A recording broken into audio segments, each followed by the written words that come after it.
नमस्कार. जय हरी, जय गुरुदेव. माणसाच्या जीवनामध्ये जे 3 काळ आहेत,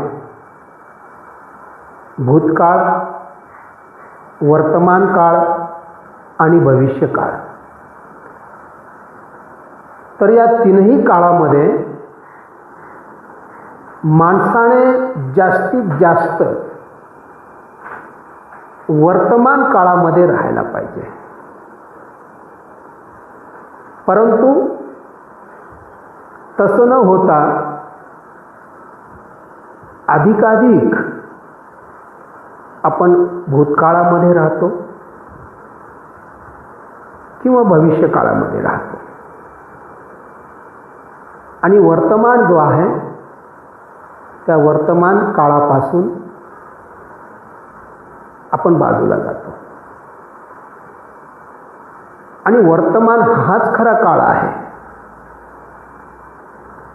आत्ता या घडीला जे आहे, सध्या जे उपस्थित आहे, जे आपण अनुभवत आहोत, तो वर्तमान, तेच खरं आहे. भूतकाळाचा जर आपण विचार केला तर भूतकाळाचा विचार देखील आपण भूतकाळात जाऊन करत नाही. कारण जर भूतकाळात जाऊन जर भूतकाळाचा आपण विचार करू लागलो तर वर्तमान जो आहे तो वर्तमान राहत नाही आणि भूतकाळामध्ये जाऊ शकत नाही. भूतकाळाचा विचार आपण करू शकतो, परंतु तो वर्तमान काळातच विचार करतो. तसंच भविष्य काळाचं देखील आहे. भविष्याचा विचार देखील, भविष्य काळाचा विचार देखील आपण वर्तमान काळातच करतो. आणि ज्या भविष्याचा विचार आपण वर्तमानात करतो ते भविष्य ज्यावेळेस आपल्या समोर येतं त्यावेळेला ते भविष्य राहत नाही, तो सुद्धा वर्तमानच असतं. म्हणून वर्तमान हाच खरा काळ आहे, हे आपण प्रथम समजून घेतलं पाहिजे. परंतु जास्तीत जास्त आपण भूतकाळामध्ये रमत असतो, भविष्यकाळामध्ये रमत असतो. काही गोष्टी आपण संकल्प करत असतो, परंतु हे सगळं वर्तमानात आपण करतो. आणि वर्तमान जसजसा पुढे पुढे पुढे सरकत जातो तसा ही वर्तमान काळाची ही शृंखला जी आहे, ही शृंखला म्हणजेच जीवन आहे. जीवन एक प्रवाह ज्याला आपण म्हणतो, तर तो हो असा आहे. तेव्हा जीवन जगत असताना एक काळाची गरज म्हणून सध्या आपण पाहतो की माणसाच्या जीवनामध्ये काही पारिवारिक समस्या, काही सामाजिक समस्या, म्हणजे काही गोष्टी बिघडलेल्या, ज्या ठिकाणी संतुलन राहिलेलं नाही, बॅलन्स राहिलेला नाही. आणि असंतुलन झाल्यामुळं काय होतं, तिथे एक ज्याला आपण म्हणतो की शांतता जी आहे ती बिघडते. जिथे स्थिरता आहे तिथे शांतता आहे. जिथे स्थिरता नाही तिथे तणाव, संतुलन बिघडल्यानंतर जसं स्थिर राहू शकत नाही, त्याचं एखादं उदाहरण सहज आपल्याला देता येईल की आपण जर मोटरसायकलवरती जर आपण स्वार असू आणि चालवत असू आणि आपलं संतुलन जर बिघडलं तर काय होईल, म्हणजे स्थिरता बिघडेल आणि अस्थिरता निर्माण होईल. त्याचा परिणाम काय होईल, ॲक्सिडेंट होईल. म्हणजे स्थिरता जी आहे ही इनर वर्ल्ड आणि आउट ऑफ वर्ल्ड, ज्याला आपण आंतरिक जगत आणि बाह्य जगत, या दोन्हीही ठिकाणी आपल्याला संतुलन राखता आलं पाहिजे. त्यासाठीचे काही विचार काही लोकांना, इच्छुक लोकांना ऐकण्याची इच्छा असते, आवड असते. अशांसाठी एक ज्याला आपण प्रेरणादायी विचार, एक मोटिवेशनल विचारांचा हा एक व्हिडिओ बनविण्याचा इथे प्रयत्न करीत आहे. निश्चितपणे आपल्याला त्याचा फायदा होईल. बऱ्याचशा आपल्या समस्यांना, अडचणींना, प्रश्नांना, मग ते कौटुंबिक प्रश्न असतील, वैवाहिक असतील, सामाजिक प्रश्न असतील, किंबहुना राजकीय काही प्रश्न असतील, तर निश्चितपणे त्याचं एक समाधान आपल्याला मिळेल असा माझा विश्वास आहे. सुरू करण्यापूर्वी आपण नेहमीप्रमाणे गुरुवंदना करूया.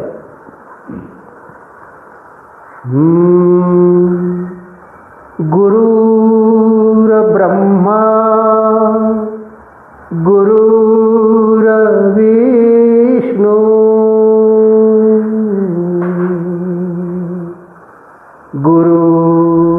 गुरुर्देवो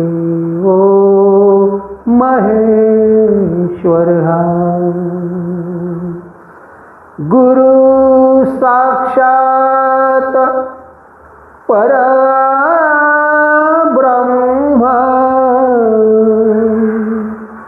तस्मै श्री गुरवे नमः. जसं मी सुरुवातीला सांगितल्याप्रमाणे की वर्तमान काळ हा अत्यंत महत्त्वाचा काळ आहे.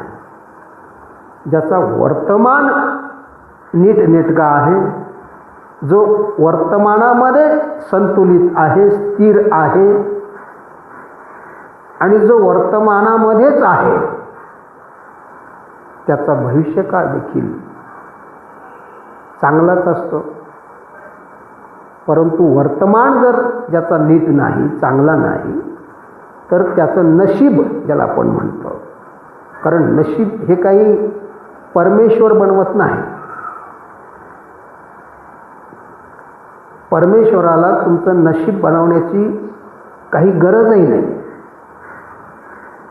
परमेश्वराने फक्त एक कायदा बनवलेला आहे, कर्मसिद्धांत, की जसं तुम्ही कर्म कराल तशा पद्धतीने तुम्हाला त्याचं फळ मिळाल्याशिवाय राहणार नाही. काही कर्मांचं फळ तात्काळ मिळतं, काहींचं उशिरा मिळतं. जसं तापलेला तवा आहे,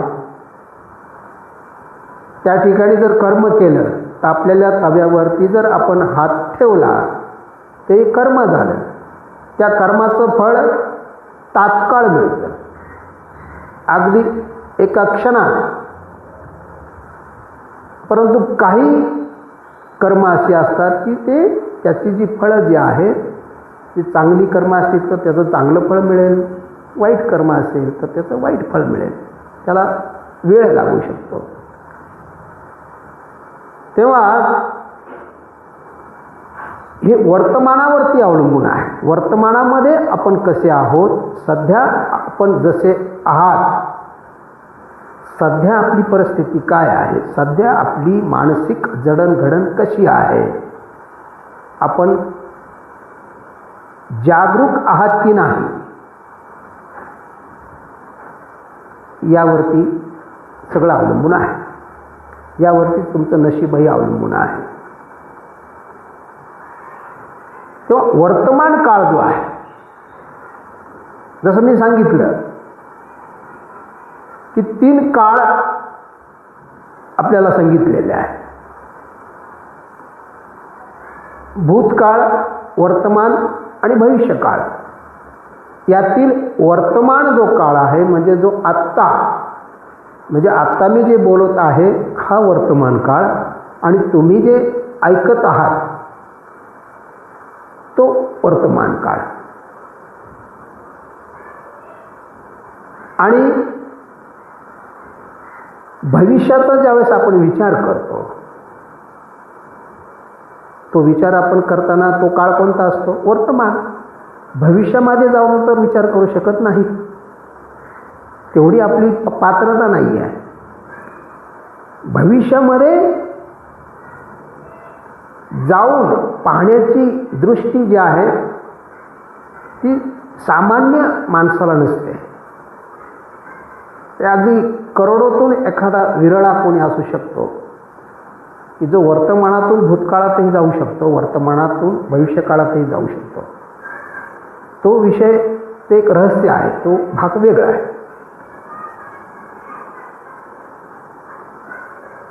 काळावरून त्याला आपण म्हणतो की वर्तमान काळावरून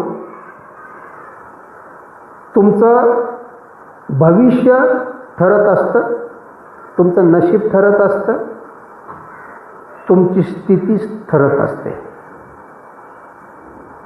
तुमच्या वाट्याला जे आत्ता आहे ते कशामुळं आहे की वर्तमान काळामुळे, म्हणजे प्रत्येक वर्तमान काळाच्या टप्प्यामध्ये त्या शृंखलेमध्ये जी जी आपण कर्म केलेली आहेत त्या कर्माचा परिणाम म्हणजे हा आपला वर्तमान काळामध्ये जी आपली स्थिती आहे, जी आपली स्वतःची पारिवारिक, कौटुंबिक, सामाजिक, राजकीय जे काय असेल ती परिस्थिती आहे, आध्यात्मिक वगैरे, मानसिक स्थिती, बौद्धिक पातळी, तुमची चेतना, तुमचं चित्त, याची अवस्था, हा सगळा परिणाम किंवा ही जी सगळी स्थिती आहे हा कशाचा परिणाम आहे तर वर्तमान काळातील प्रत्येक क्षणामध्ये आपल्या हातून जे जे कर्म घडलेलं आहे, मग ते मानसिक असेल, शारीरिक असेल,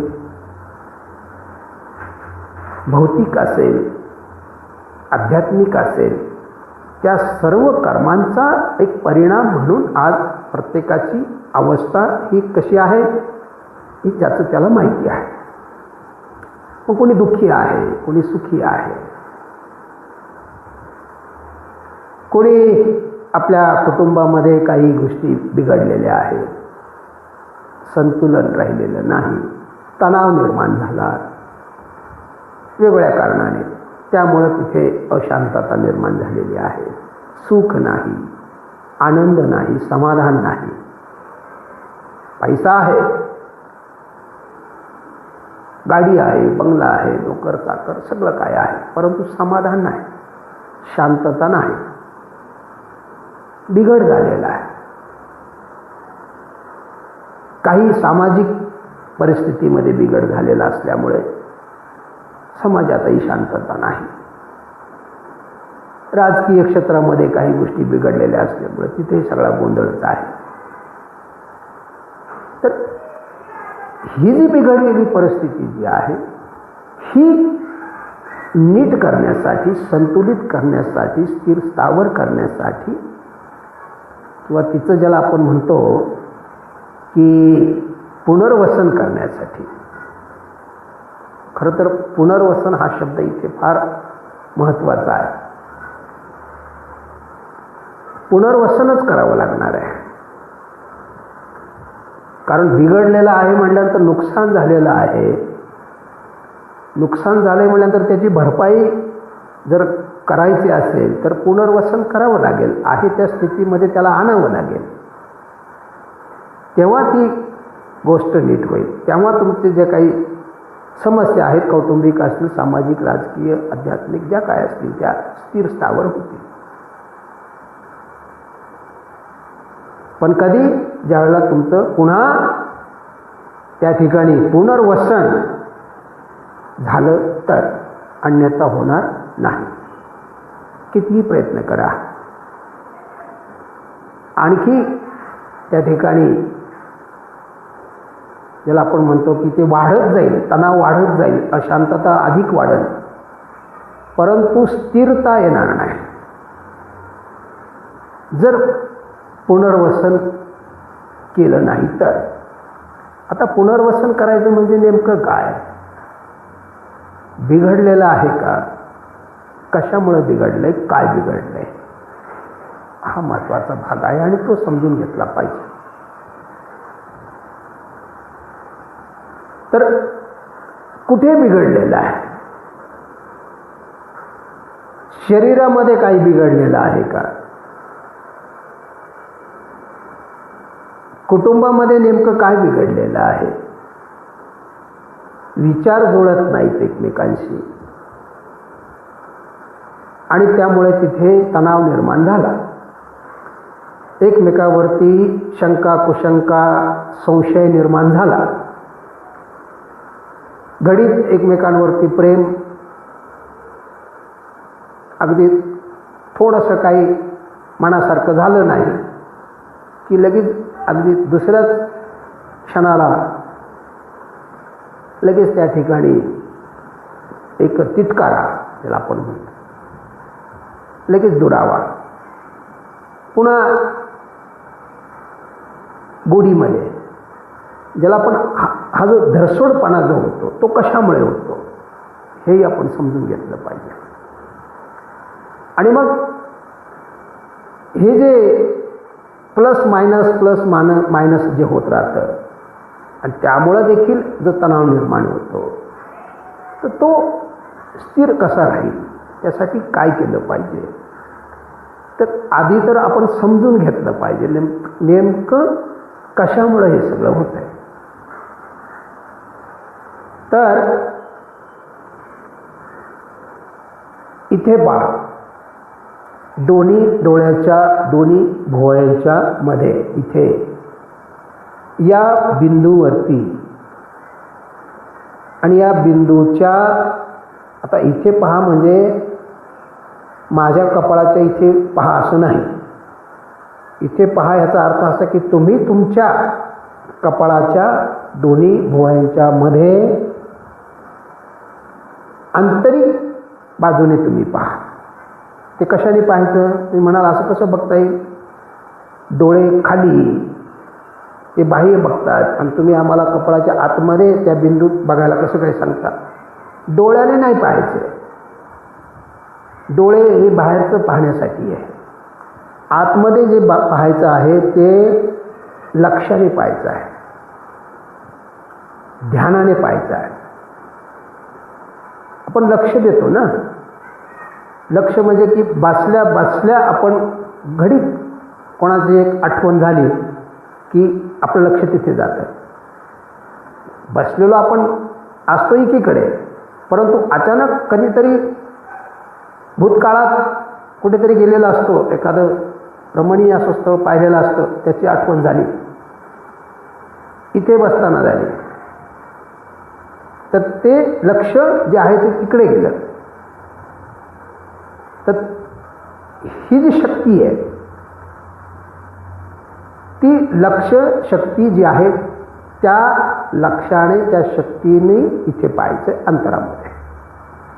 ते झालं आपलं आंतरिक जगत,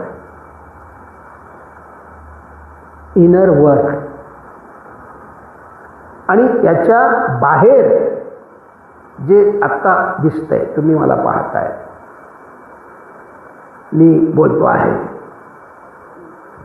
आजूबाजूला जे परिसर आहे हे सगळं आउट ऑफ वर्ल्ड आहे, बाह्य जगत त्याला आपण म्हणतो. भौतिक, मटेरियल आहे. दोन गोष्टी आहेत त्याच्यामध्ये. जे दिसतंय डोळ्याने आपल्याला, जे जे दिसतंय ते सर्व जे काय आहे ते सर्व मटेरियल आहे, भौतिक आहे. 5 तत्वांचं बनलेलं आहे. जे काय दिसतंय ते 5 तत्वाचं आहे. आप म्हणजे पाणी आहे, तेज म्हणजे ज्याला आपण अग्नी म्हणतो, पृथ्वी आहे, वायू, आकाश, या सगळ्या गोष्टी आहेत. आणि त्यातून मग हे जी काही झाडं आहेत, त्यानंतर माती आहे, दगड आहे, डोंगर आहेत वगैरे वगैरे, काही माणसाने बनवलेल्या वस्तू आहेत. हे जे काय सगळं जे आहे हे सगळं मटेरियल आहे, हे सगळं भौतिक आहे. आणि याला म्हटलेलं आहे आउट ऑफ वर्ल्ड, म्हणजे बाह्य जगत आहे हे सगळं. आणि हे बाह्य जगत आपल्याला कधी त्याचा अनुभव येतो? कशामुळे येतो? डोळ्यांमुळे. डोळेच आहे म्हणून तर आपण पाहू शकतो. डोळे पाहण्याचं काम करतात. जे आपण पाहतो ते पाहिलेलं जे आहे ते आपल्या मेंदूमध्ये तिथे त्याचं ते प्रक्षेपित होतं आणि मग आतमध्ये आपल्याला त्याचं ते आकलन होतं, दृश्य स्वरूप. ही जी क्रिया चालते. परंतु बाह्य जगत हे बाहेरच्या ज्या गोष्टी सगळ्या ज्या आहेत त्यापेक्षा आंतरिक जगत जे आहे ते वेगळं आहे आणि ते सत्य आहे. हे आधी आपण समजून घेतलं पाहिजे. ते सत्य आहे आणि बाह्य जे दिसतं आहे ते शाश्वत नाही आहे. तो एक भ्रम आहे. तो भ्रम आहे, कायमस्वरूपी नाही आहे. ते गती जो न्याय आहे, गतीचा जो सिद्धांत आहे, की वस्तू ही कालांतराने नाश पावते. जसं शरीरसुद्धा आपलं, ज्याला आपण बाल्यावस्थेतून किशोरावस्थेमध्ये येतं, किशोरावस्थेतून तारुण्यावस्थेमध्ये, नंतर वृद्धावस्थेमध्ये आणि अतिवृद्धावस्थेतून पुढे मृत्यूला प्राप्त होतं. मृत्यूला प्राप्त झाल्यानंतर मग तेच शरीर जे आहे ते नष्ट होतं आणि शरीराचं जे 5 तत्व आहे त्या 5 तत्वामध्ये विलीन होऊन जातात. म्हणजेच काय की जर शरीरच शाश्वत नाही आहे, तसंच या बाह्य जगातील प्रत्येक वस्तू, मटेरियल ज्या आहे ते सर्व काही नाश पावणार आहे. दिसतंय ते क्षणिक आहे, परंतु आंतरिक एक जगत आहे ते कुठं आहे? इथे आहे. हे विसरून चालणार नाही. दोन्ही भोवयांच्या मध्ये इथे. आपण ज्यावेळेला विचार करतो त्यावेळेला नकळतपणे आपला हात इथे जातो बघा. ज्यावेळेस एखादी गोष्ट लक्षात येत नाही त्यावेळेला आपण इथे असं हे करतो, हात असा करतो इथे. म्हणजेच काय की इथेच बैठक आहे. इथे आत्म्याचं स्थान आहे. चेतना जी आहे इथून ती सर्व शरीरामध्ये पसरते. अत्यंत बारकाईने लक्ष द्या. चेतना जी आहे, चेतनेचं मुख्य स्थान, त्याला चेतना म्हणा, आत्म म्हणा, आत्मतत्व म्हणा, चित्त म्हणा, काही म्हणा, शब्दाने काही फरक पडत नाही. आणखी काही ज्याला नाव दिलं तरी त्या याच्यात फरक पडू शकत नाही, त्या शक्तीमध्ये फरक पडू शकत नाही. तर इथे आहे आपल्या चेतनेचं स्थान, विचारांचं स्थान इथे आहे आणि इथून ते 9 इंद्रियाच्या द्वारे बाहेर मग इतर वस्तूंशी ते जोडलं जातं. आणि हे जे स्थान आहे, इथे जे चित्त आहे, आपली चेतना जी आहे, दिवसभरामध्ये आपण काम करत असताना, विचार करत असताना, व्यवहार करत असताना ही संपूर्ण शरीरामध्ये ती विचरण करत असते.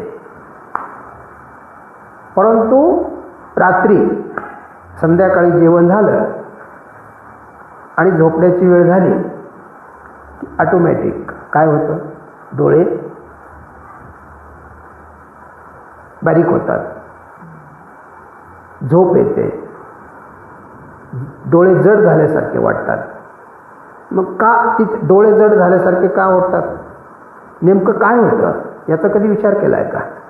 की इथे जे स्थान आहे आपल्या चित्ताचं, ते दिवसभरामध्ये जे संपूर्ण शरीरातील 9 इंद्रियाच्या द्वारे बाहेर गेलेलं असतं ते हळूहळू काय होतं? एकत्रित यायला लागतं. है ना? कार्यालयातून आलात, घरी आलात, घरी आल्यानंतर मग कार्यालयातला बराचसा विषय जो आहे तो सुटला जातो. त्याच्यानंतर आजूबाजूचं मित्रमंडळी यांच्याशी बोलणं चालणं सगळं ते बाजूला जातं. घरामध्ये लक्ष केंद्रित होतं. जेवणाची वेळ झाल्यानंतर मग जेवणावरती लक्ष केंद्रित होतं.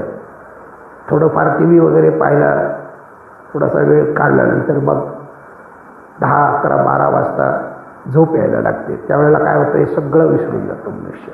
म्हणजे काय होतं नक्की? मग म्हणजे ही चेतना हळूहळू एक शरीरातून ती एकत्रित यायला लागते. आणि ज्यावेळेस ती चेतना इथे येते, ती कुठून येते? वरून खाली येते का हातातून इकडून येते? नाही, ती पायापासून येते. हे महत्त्वाचं लक्ष ठेवा. चेतनेचा जो स्रोत आहे तो पायापासून वरती आहे, ऊर्ध्वगामी आहे. आणि मग हळूहळू स्रोत इथे आला की मग डोळे जड होऊ लागतात आणि अचानक ते जे चित्त आहे, चेतना आहे, ती मग इथून वर नाही जात किंवा इथे थांबत नाही. तर काय होते? ती खाली घसरते. चेतना खाली घसरली की ती कंठामध्ये येते. कंठात आली की स्वप्न अवस्था, मग स्वप्न पडतात आपल्याला.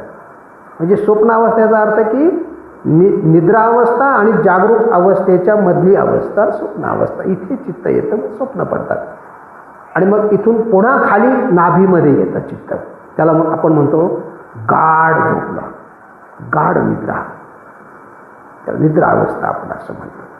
तर ह्याच्यामध्ये इथे टिकून राहत नाही चेतना, ती खाली पडते. त्याची गरज आहे, आपल्याला निद्रा आवश्यक आहे.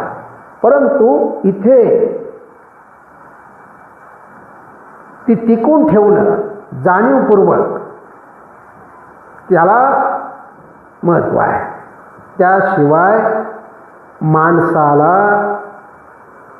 त्याचं आंतरिक जगत जे आहे, आंतरिक जगतामध्ये त्याचं जे काय इंद्रिय आहे, मन, बुद्धी, चित्त, अहंकार, या ज्या गोष्टी आहेत त्यावरती कंट्रोल येऊ शकत नाही, कंट्रोल येत नाही. झोपेचंच पहा तुम्ही, जास्तीत जास्त एक दिवस एक रात्र तुम्ही निद्रेशिवाय राहू शकता, न झोपता एक रात्र. दुसऱ्या दिवशी तुम्हाला कुठं मन लागणार नाही, कामात मन लागणार नाही. आणि दुसऱ्याही दिवशी जर समजा तुम्ही नाही झोपला तर तिसऱ्या दिवशी तर शक्यच नाही, उत्साहच राहत नाही, सारखं डोळे जड होणार. का? कंट्रोल नाही आहे. ते इथे येणार आणि ते खाली पडणार चित्त, आणि तुम्ही झोपी जाणारच. जाणीवपूर्वक किती ठरवलं की नाही झोपायचं, झोपायचंच नाही, निद्रा अवस्थेत जायचंच नाही, इथेच मन टिकून ठेवायचं, चित्त इथेच टिकून ठेवायचं, खाली पडू द्यायचंच नाही, असं तुम्ही कितीही ठरवलं तर ते होत आहे. म्हणजेच काय की आपल्या आउट ऑफ कंट्रोल आहे या सगळ्या गोष्टी. आणि आउट ऑफ कंट्रोल असल्यामुळं काय होतंय की आपण या इंद्रियांच्या आहारी आहोत, आपण ताब्यात आहोत. ते म्हणून आपण मग नेमकं कोण वेगळं? तर आपण म्हणजेच तो मी. मी म्हणजे आतमध्ये ज्याला आपण म्हटले नाही की तुम्ही म्हणा आत्मा म्हणजे मी का, मग मन म्हणजे मी का? नाही. तर ह्या सगळ्याच्या व्यतिरिक्त एक शक्ती आहे, अहम ज्याला आपण म्हणतो, ज्याला आपण म्हणतो ना मी मी मी, प्रत्येक वेळेला मी, म्हणजे कोणीतरी आत आहे, एक शक्ती आहे, तो मी. त्याला त्याची ओळखच नाही कोणाची, फक्त मी मी आपण म्हणतोय, परंतु ओळख नाही आहे. त्याला जर ओळखलं तर मग स्वतःचं हित आपल्याला समजेल, मग मनुष्य जन्माचं हित कळेल. मग मनुष्य जो आहे तो कधीच अशांत राहणार नाही, तो गुलाम राहणार नाही, कोणाचा मोहताज राहणार नाही. तो खऱ्या अर्थाने स्वतंत्र होईल, तो बादशाह होईल. परंतु कंट्रोलमध्ये नसल्यामुळं ह्या गोष्टी, हे सगळं घडत आहे.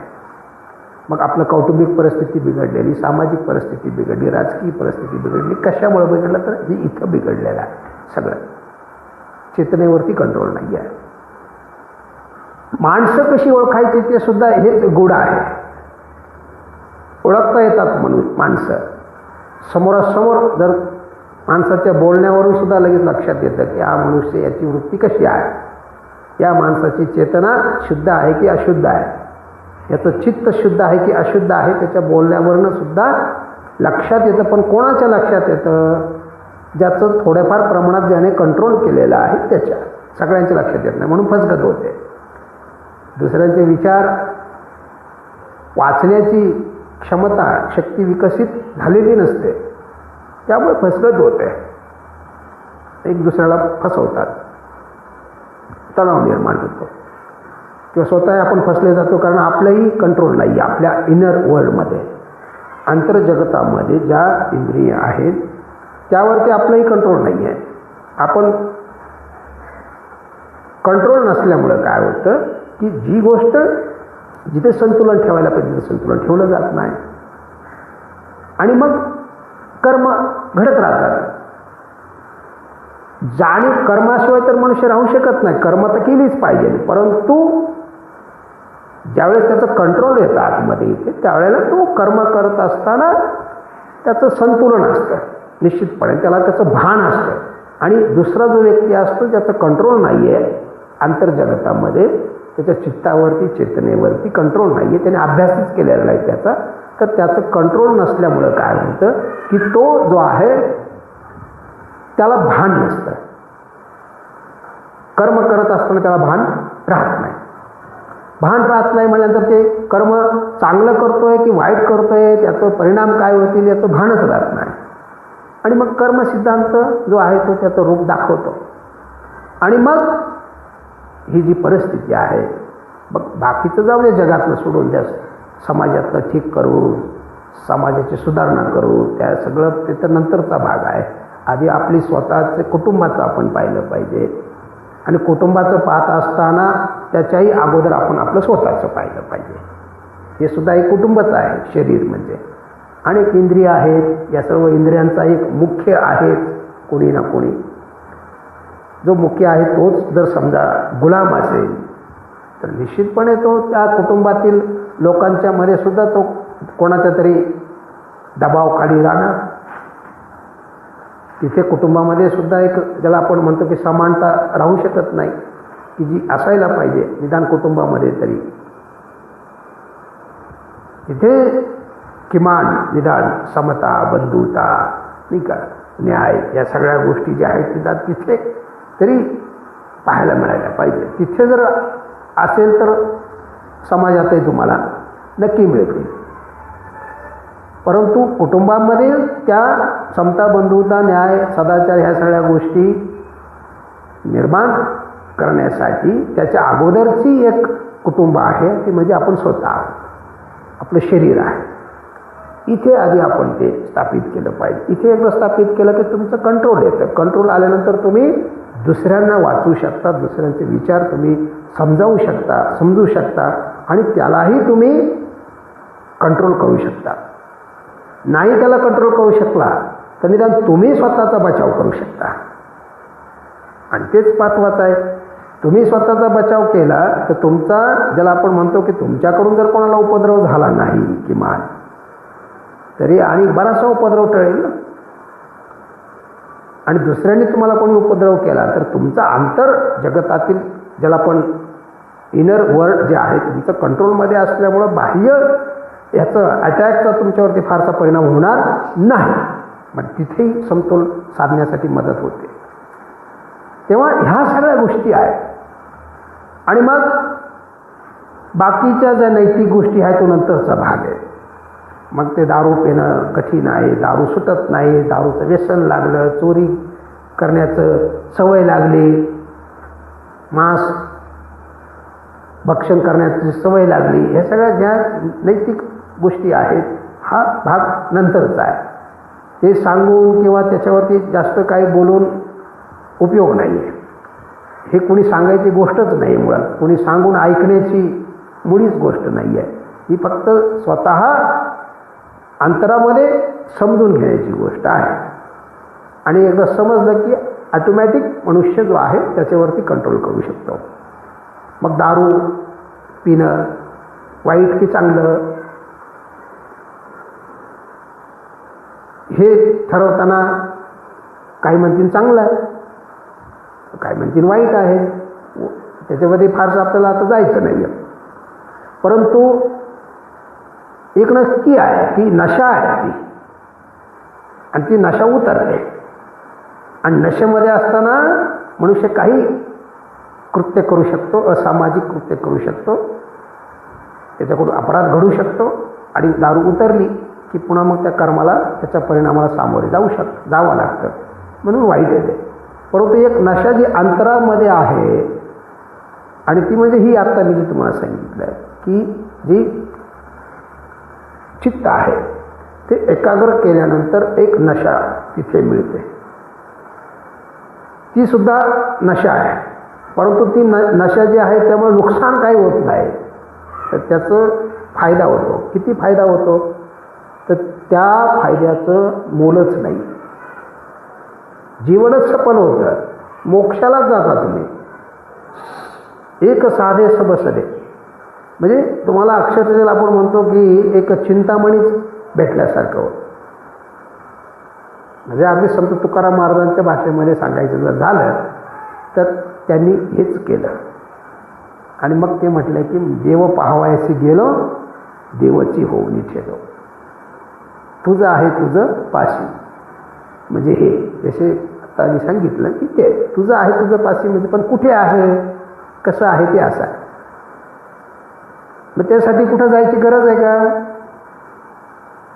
ठाईच बैसोनी करा एक चित्त, इथे चित्त एकाग्र करायचं आणि आवडी अनंत आळवावा. म्हणजे आवडी अनंत आळवावा. अनंत म्हणजे तो परमेश्वर जो आहे त्याला असं भजायचं, योग साधायचा, अंतरामध्ये त्याच्याशी जोडायचं. आणि मग एक अंतरामध्ये काही अनुभव आपल्याला येतो. तो कोणता अनुभव येतो की तो अनुभव सांगण्याची गोष्ट नाही आहे, तो अनुभवण्याची गोष्ट आहे. फक्त ते केलं पाहिजे. आणि मग हे इतर ज्या काही बारीक सारीक गोष्टी आहेत ना, की मग कुटुंबामध्ये हा प्रश्न आहे, समाजात तो प्रश्न आहे, सध्या अमकं आहे, डमकं आहे, फलाना आहे, ते हजारो आहे. ते एकदा बोलायला लागल्यानंतर दिवस पुरणार नाही. परंतु एक ज्याला आपण म्हणतो हाती के पाव में सबका पाव, एक गोष्ट साधली की बाकीच्या सर्वच गोष्टी ज्या आहेत याचं आपल्याला एक कॉमन सेन्स की सर्वसाधारण ज्याला आपण एक चांगला विचार किंवा एक चांगलं ज्याला आपण त्याच्यावरचं जे आहे निराकरण किंवा एक दृष्टी आपल्याला प्राप्त होते. मग सगळ्याच गोष्टींवरती कंट्रोल येतं. आणि त्याचा सर्वाचा परिणाम म्हणून काय होतं की मनुष्य शांत स्थिर राहू शकतो. पण त्याच्या कुटुंबामध्ये शांतता राहणार, समाधान राहणार, कारण त्याच्या अंतरात समाधान आहे. मग बाह्य लोकांनी कितीही त्याला अस्थिर करायचा प्रयत्न केला तरी तो होऊ शकत नाही. तो एखाद्या पहाडासारखाच असतो, त्याला काही फरक पडत नाही आहे. तो अंतरात स्थिर झालेला जो मनुष्य असतो त्याला बाह्य ज्याला आपण म्हणतो की उपद्रवाचा, बाह्य कुठल्याही कृतीचा, ज्या कृतीमुळे जे कोणी त्याला अस्थिर करायचा प्रयत्न करत असतील तर तो अस्थिर होत नाही. तो सुखी होऊन जातो, सदा सर्व काळ सुखी होऊन जातो. विवेकच जागृत होतो त्याचा. आणि मग त्याला ज्ञानही प्राप्त होतं, त्याला खरं ज्ञान प्राप्त होतं, सर्वच ज्ञान प्राप्त होतं. सर्व क्षेत्रामध्ये तो प्रवीण होतो. तो स्वतःही सुधारतो आणि दुसऱ्यांनाही सुधारवण्याच्या इतपत त्याची क्षमता निर्माण होते. आणि म्हणून हा विचार जो आहे तो सहसा कोणी मांडत नाही आहे. कर्मकांडामध्ये जास्त आम्ही फसतो. हाच खरा परमार्थ आहे, हेच खरं अध्यात्म आहे. हे एकदा साधलं त्याच्यासाठी गुरूंची आवश्यकता आहे. मात्र खऱ्या गुरूची मार्गदर्शन घेतलं पाहिजे आणि त्या पद्धतीने आपण साधना केली पाहिजे. साधना जर केली तर निश्चितपणे आपलं मग ज्याला आपण म्हणतो जसं गुरु नानकांनी म्हटलेलं आहे की नानक दुखिया सब संसार सो सुखिया जिसे नाम आधार. की मग ज्याला हे अंतरामध्ये नाम म्हणजे इथे याची चेतना स्थिर त्याने करण्याची साधना केली, प्रॅक्टिस केली आणि त्याच्यात त्याला यश मिळालं, सो सुखिया. ज्याला नाम आधार, म्हणजे नाम म्हणजे ते तत्व आहे, त्याला तो आधार भेटला आकारामध्ये, तो सुखी झाला. आणि संतांचं ज्याला आपण म्हणतो वचन जे आहे कधी खोटं ठरत नाही. नमस्कार. जय हरी.